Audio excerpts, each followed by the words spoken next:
This is my 2024 Golf R. Let's go.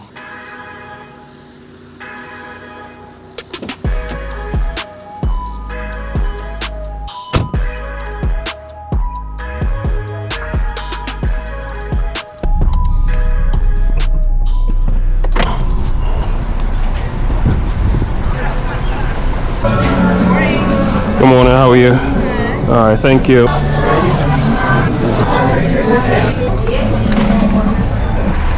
All right, Power MX ones, some of my favorite MXs of all time. All right, that's a car over there. Washed it yesterday, so looks somewhat clean.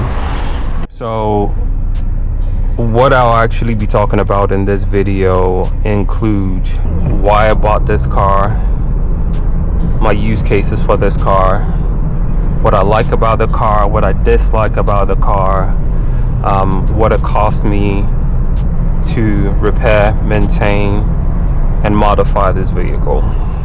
Why did I buy this car? I've wanted a Golf R since 2013 when they were launched here in the US.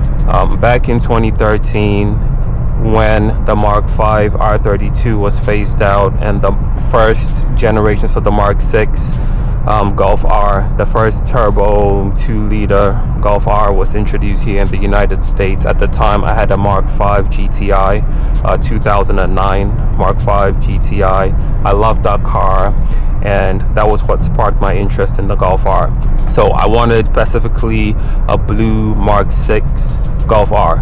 I could barely afford my GTI at the time. There was no way I was going to be able to afford a Mark VI Golf R. I've wanted one ever since.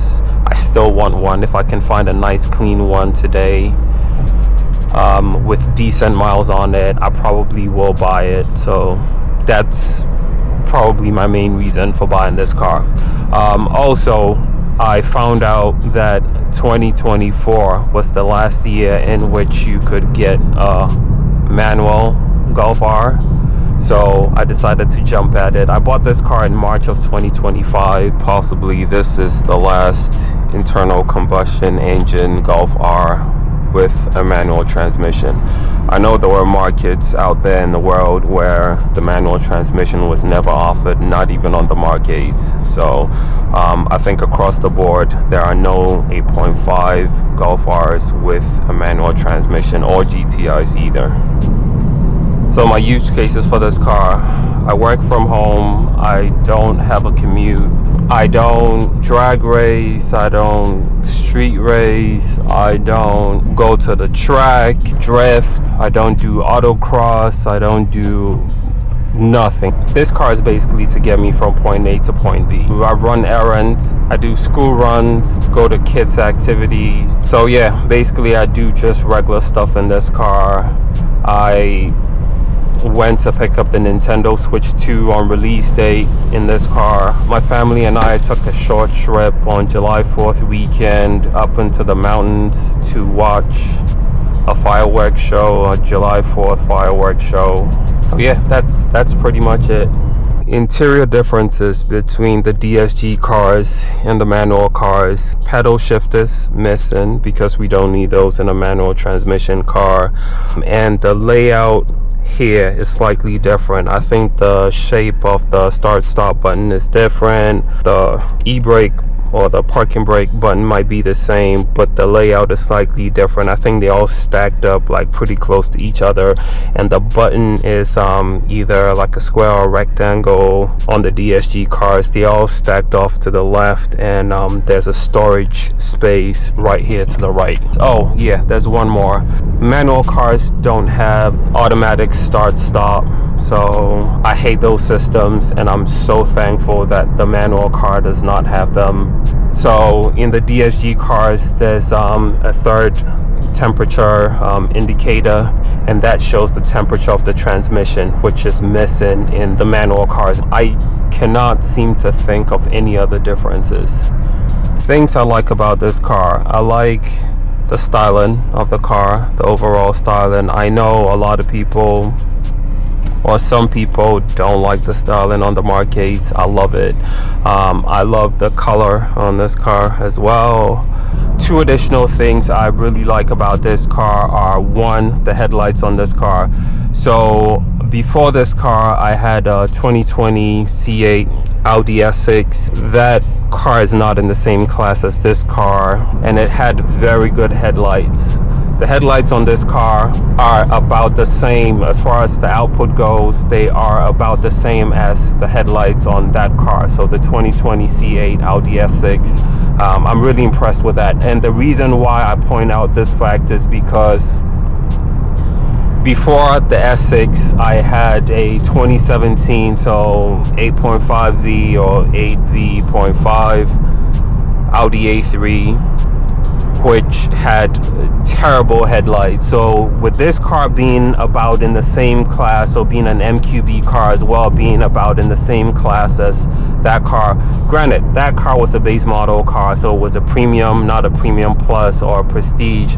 I believe on the higher trim level, so the premium plus and the prestige A3s from that generation, you could get some LED headlights, which were supposedly much better than the ones that I had on my car. Mine were just the regular bi-xenons. Those headlights were terrible, so I was really concerned about the headlights on this car, but this car has proved me wrong. The headlights are excellent.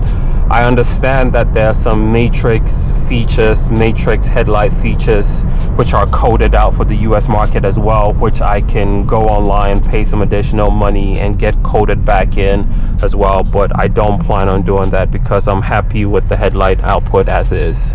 The thing that I really like about this car as well is the exhaust. For a 2-liter turbo 4-cylinder car, it sounds pretty good. I've made an entire video about the pops and bangs and the sounds, the emotion start on this car, so if you want you can check that out, but I will insert a clip here as well.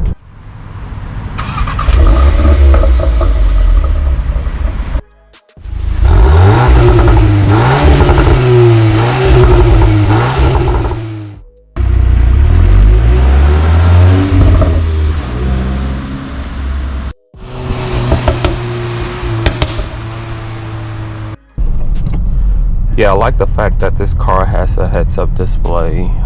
It's a feature, even though I did quite thoroughly research the car before I picked it up, and I don't know, I must have I watched a bunch of YouTube videos on like pretty much everything I could find before I picked up this car, but I don't know, I may have somehow missed it, but I was not aware that this car had a heads-up display, and it's actually a pretty decent one.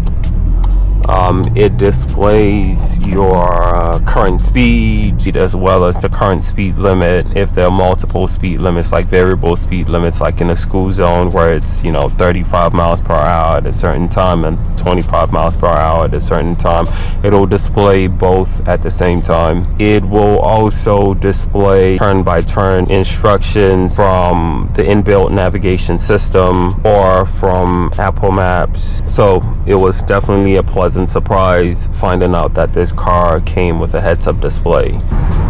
I also really like the charging speeds on the USB-C charging ports. So there are 2 in the front and there are 2 in the back. They have excellent charging speeds and they get devices charged up super quick. GT997 GT3. One other thing that came as a pleasant surprise to me on the interior, which is a feature that I like a lot as well, are the cooled seats, the ventilated seats in the front, especially for hot summer days. It's a 3-stage system in this car. It's a great feature. I like it a lot. Another neat feature I like about this car is the fact that it has an auto unlock feature, so as you walk up to it, it unlocks itself. As you walk up to the car, it unlocks, then the puddle lights turn on. So there it is, really cool, like it. And there they are. Illuminates the door handles as well as puts the R logo right there. this is what the puddle light looks like compared to the brightness compared to that of the Audi beam on an Audi. Here's an additional shot of the puddle light and what the car looks like when it's unlocked from afar. The interior has full LED lighting, and ambient lights can be found in the doors, storage pockets, and in the dashboard. Also in the footwells. I currently have mine set to blue to match the exterior of the car as well as the general Volkswagen R theme.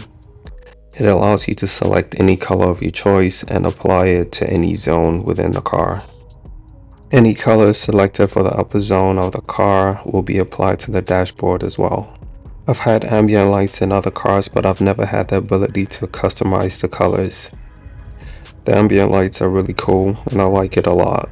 Digital cockpit is another feature that I like a lot. It's high resolution, very customizable, and offers a bunch of great views. This one right here is my favorite. It's very Audi-esque, so very similar to the virtual cockpit in the Audis.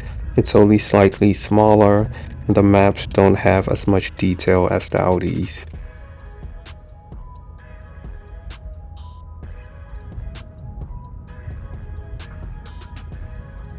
What don't I like about this car? The exterior. I don't like the wheel gap. I don't like wheel gap on any car. I didn't like wheel gap on this car. I knew I was going to lower this car. I pretty much lower every car outside of the wheel gap, which is something, like I said before, I hate on virtually every single car.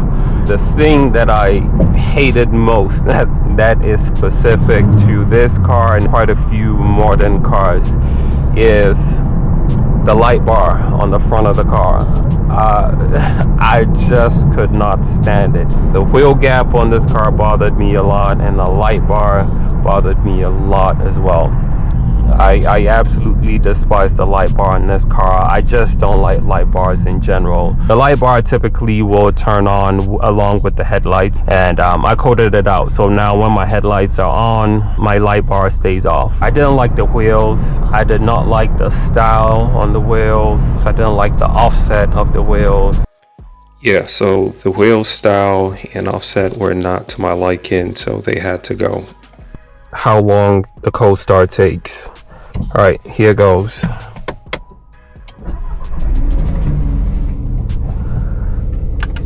Let's see how long it takes. I've timed it a couple of times in the past, and I'm getting somewhere around about 2.5 minutes.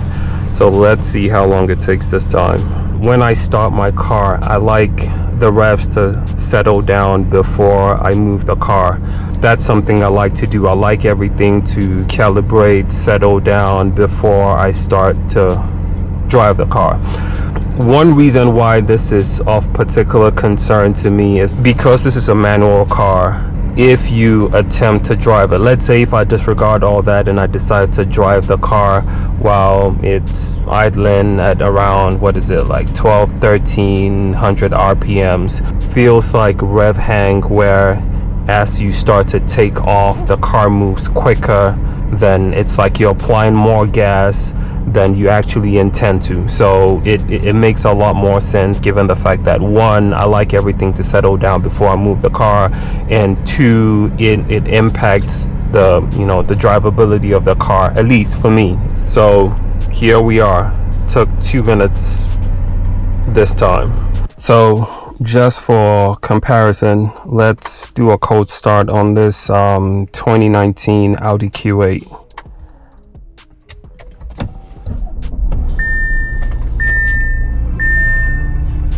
It's been sitting pretty much all day, and there we go. Took what, 30 seconds?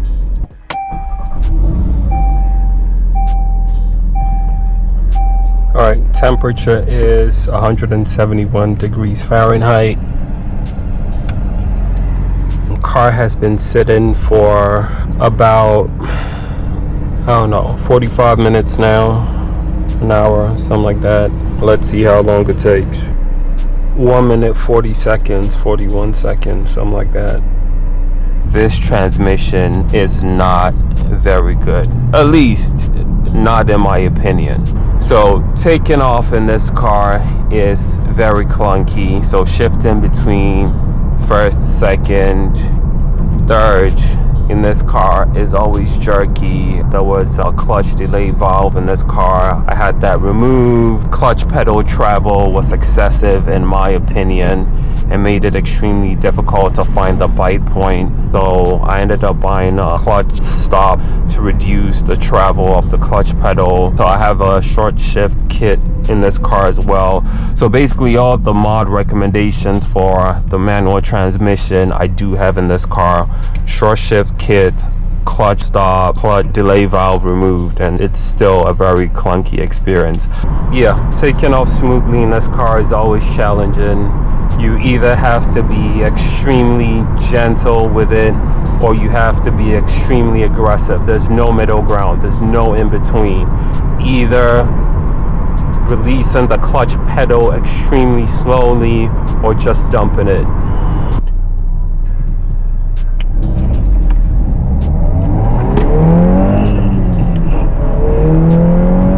Another thing I don't like is the fact that the car does not come with a spare tire.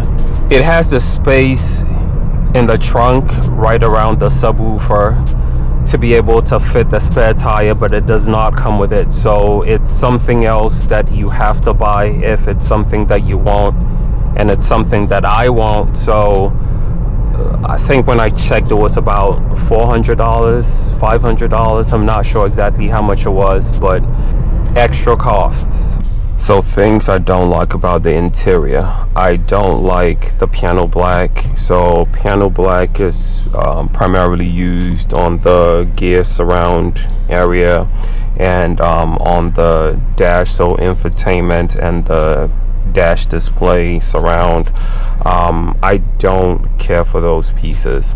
What I realized after buying this vehicle and doing some additional research was that the 2022, at least here in the US, the 2022 GTIs and Golf Rs had a matte gray surround for the gear shifter, but this piece right here around the infotainment system and the dash is still piano black. I will at some point down the line try and get that matte gray surround piece and replace this one right here with. So unfortunately there don't seem to be any such options for the dash surround. So the only possible option right now will be to wrap it, and there might be some aftermarket options down the line, but we'll see how that goes. One other thing I don't like about this car is the speed dependent sunroof. So I believe the threshold is somewhere around about 30-40 miles per hour, where if you have it tilted, and I typically like to drive around on all my cars with my sunroof tilted. So if you do that in this car, once it hits that threshold, it's not specified in the manual, but some people online said it might be around 30 miles per hour. Anyway, whatever the threshold is, once it hits that threshold, I think it either closes or it tilts down a little bit, just to, in the manual it says to adjust for wind noise or to control wind noise is what it says in the manual. So I'm not sure if it's fully closing or if it's tilting to a different angle, so that way there's not as much wind noise in the car. But either way, I find it super annoying. So like when I drive around town, for instance, where it's like going above that threshold, dropping below the threshold, all I keep hearing is buzzing with the window tilting up and down and up and down and up and down. It's super annoying. So that way I can't even tilt my sunroof and drive around anymore. So that's another thing that really annoys me about this car and this sunroof. So the infotainment system in this car has been talked about a lot. There's virtually no review that you're going to watch on this car where you don't find, someone bashing the infotainment system. It is not as bad as they make it out to be, but yes, it definitely has a ton of shortcomings. There are a couple that actually bother me, or maybe 3 features of this infotainment system that actually bother me the most. The first one is this panel it's not backlit, so at night you can see the temperature adjustment slider and the volume control. You can see those when it's dark out.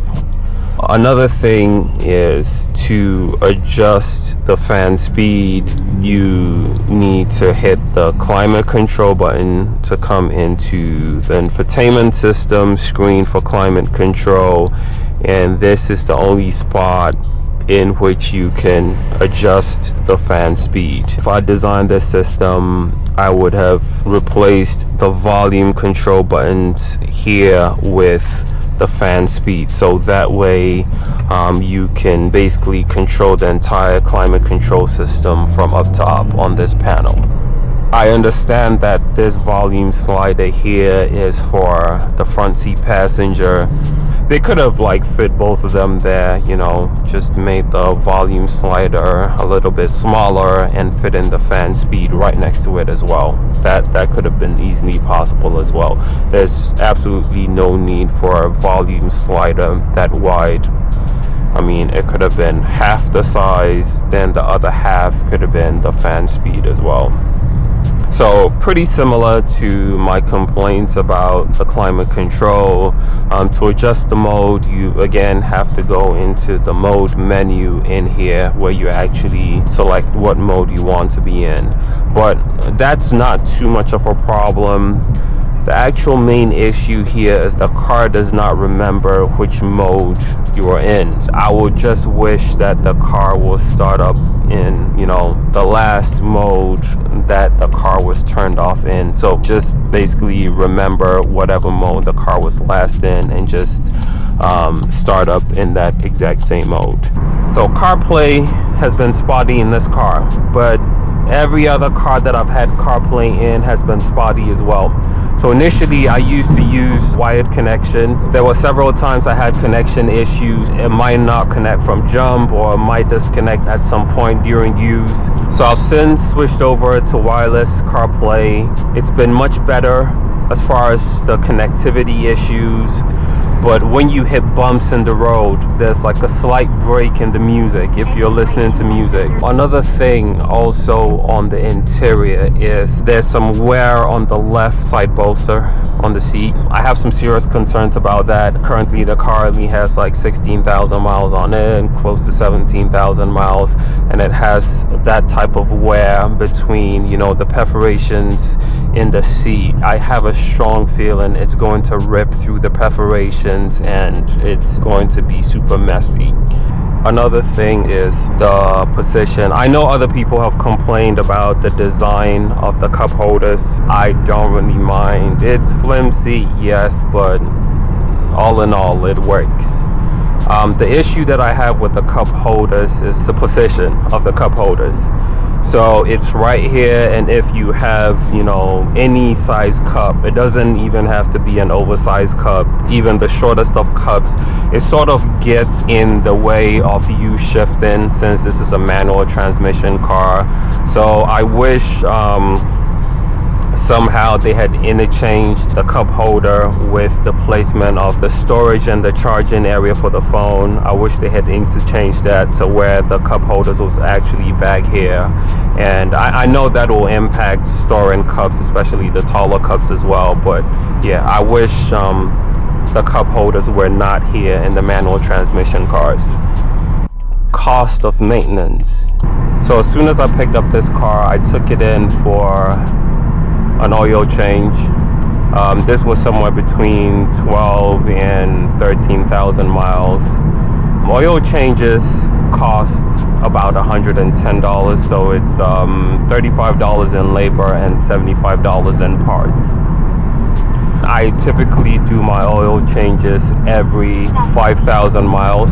I try to do them on the 5,000 mark, so I went back in at 15,000 miles, even though it was less than 5,000 miles, just to be able to get it on the 5,000 mile mark. I took it in at 15,000, which was about 2,500 miles later. to get another oil change. My next oil change is scheduled for 20,000 miles and 25,000 and so on and so forth. Also, when I picked up the car, it was seriously pulling off to the right, so I took it in for an alignment. And typically what I do on my cars is I get a lifetime alignment package for each car that I get. It costs somewhere about $280 for the lifetime ownership of the car. I bought one of those packages when I took it in for an alignment, the first alignment. Then after the coilovers were installed, I took it back in for another alignment. That was free in essence. After this, I noticed a few days later that it was rubbing on the driver's side rear. So I took a closer look at the alignment, so the printout from the alignment, and I noticed that the passenger side rear had -2 degrees of camber, and on the driver's side rear it had -1.5 degrees of camber. So I scheduled another appointment, took it back in again, just requesting that the driver's side rear be set to -2 degrees of camber, and I haven't had any rub-in since. So I've had 3 alignments on this car, and it has cost me $280 so far. Problems I've had with the car. One was a bent tie rod. So when I took the car in to get it lowered, the techs notified me that one of the tie rods was bent, so they had to order the part, and I had to wait like a week and a half, take it back in to get that installed. The OEM tie rod was about $105, and the cost of labor was about $250, making $355 in total. The other problem I've had with a car, and I'm still having with a car, is this map light right here. Periodically, I don't know exactly what triggers it, but every now and then I will realize that it's lit up while I'm driving without being turned on, and it will stay on. Sometimes I might turn it off and it turns off, then it pops back on. Other times I try to turn it off and it does not even go off up until I probably like pull over and shut the car down, turn it back on. I probably need to take that in, get that checked out. Not sure exactly what the issue is there. I don't even know how much warranty I have left on this car. So the coilovers cost $850 to install, and the actual part, the coilovers, were $4,300.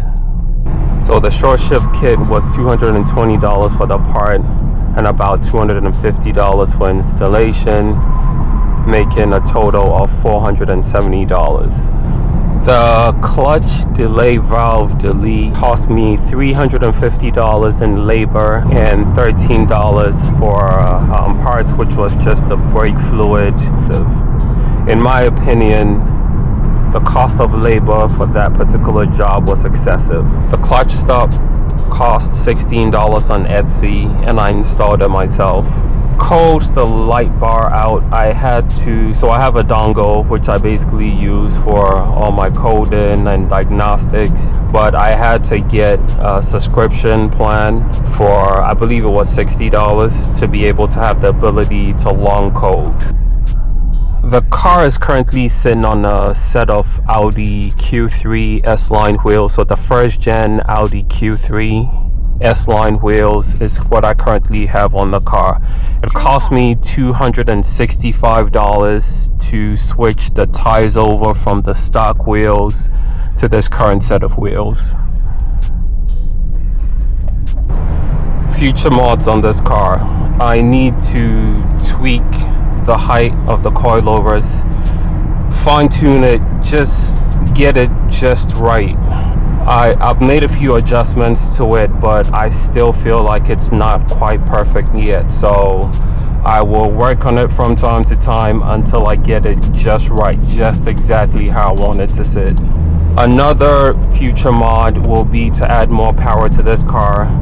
I feel this car is kind of slow compared to my most recent car, which was a C8, so a 2020 Audi S6. Similar drivetrain to what you have in the B9 RS5s. similar drivetrain with some modifications here and there. So making 444 horsepower and 443 pound-feet of torque.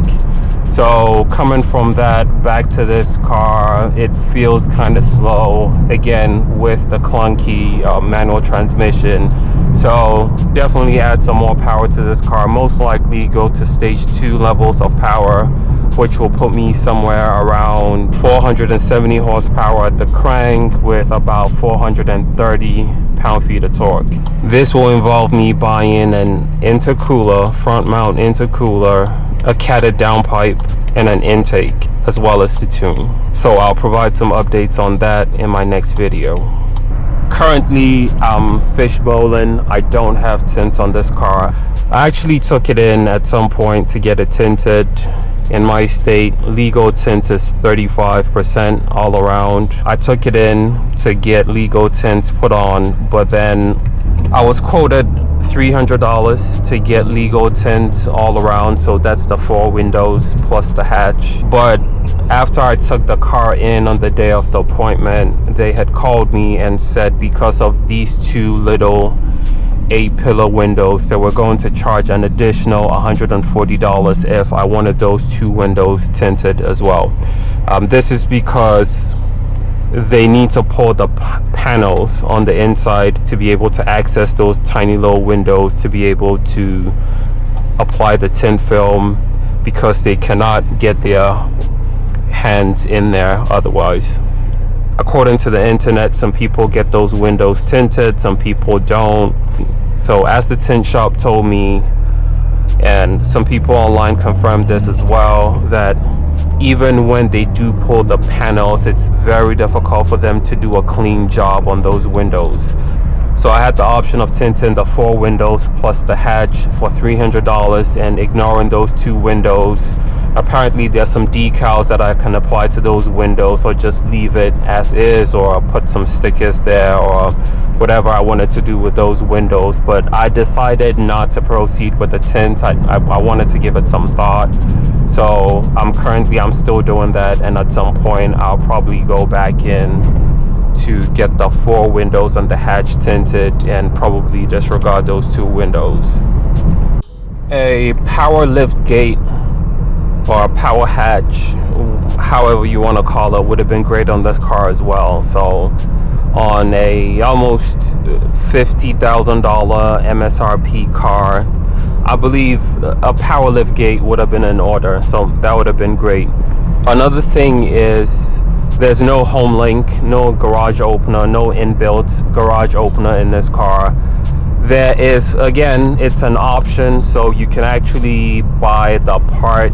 So it's an OEM part and it includes home link. I think it's about $350, so you can buy one and replace this one right here. So currently I have my garage opener right here, but I would like to be able to get rid of this from my car and just have it integrated into the rear view mirror. So that's another thing I'm not too happy about. One missed opportunity with the heads-up display was the fact that they could have included the tach in the heads-up display. Even if not in all driving modes, they could have paired it up with the R-specific displays on the dashboard. So if you're doing some spirited driving, you have to keep looking down at the dash to see where you are in the rev range. They could have just stuck the tach in the heads-up display, you know, up top as well, because there seems to be a lot of empty space in there that's currently not being utilized. The missed opportunity with the maps in digital cockpit is the ability for it to toggle over to dark mode at night, or at least I haven't been able to find it yet. Another missed opportunity with this car is the fact that the rear view mirror has auto dimming functionality, however the side mirrors don't.